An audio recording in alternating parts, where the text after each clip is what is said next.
অন্তমিল কবিতা club থেকে আপনাদের সবাইকে স্বাগত। এখন শুনবেন রবীন্দ্রনাথ ঠাকুরের কবিতা লুকোচুরি। কবিতাটি মূলত মা ও সন্তানের মধ্যকার গভীর ও আত্মিক ভালোবাসার এক অপূর্ব দলিল। এখানে একটি ছোট শিশুর নিষ্কলুষ কল্পনা প্রকাশ পেয়েছে, যেখানে সে মায়ের সাথে এক কাল্পনিক লুকোচুরি খেলায় মেতে উঠতে চায়। শুনুন কবিতাটি, আবৃত্তি করছি আমি নাসির আহমেদ কাবুল। আমি যদি দুষ্টুমি করে চাঁপার গাছে চাঁপা হয়ে ফুটি, ভোরের বেলা মাগো ডালের পরে কচি পাতায় করি লুটোপুটি, তবে তুমি আমার কাছে হারো।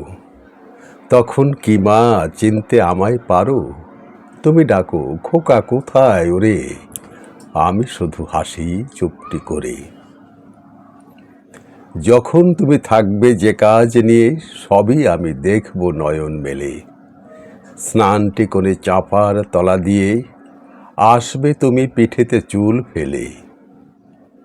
এখান দিয়ে পুজোর ঘরে যাবে, দূরের থেকে ফুলের গন্ধ পাবে। তখন তুমি বুঝতে পারবে না সে তোমার খোকার গায়ের গন্ধ আসে। দুপুরবেলা মহাভারত হাতে বসবে তুমি সবার খাওয়া হলে। গাছের ছায়া ঘরের জানালাতে পড়বে এসে তোমার পিঠে কোলে।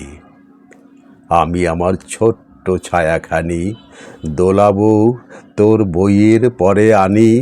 তখন তুমি বুঝতে পারবে না সে তোমার চোখে খোকার ছায়া ভাসে। সন্ধেবেলায় প্রদীপখানি জেলে যখন তুমি যাবে গোয়াল ঘরে, তখন আমি ফুলের খেলা ফেলে টুপ করে মা পড়ব ভয়ে ঝরে। আবার আমি তোমার খোকা হব, গল্প বলো তোমায় গিয়ে কব।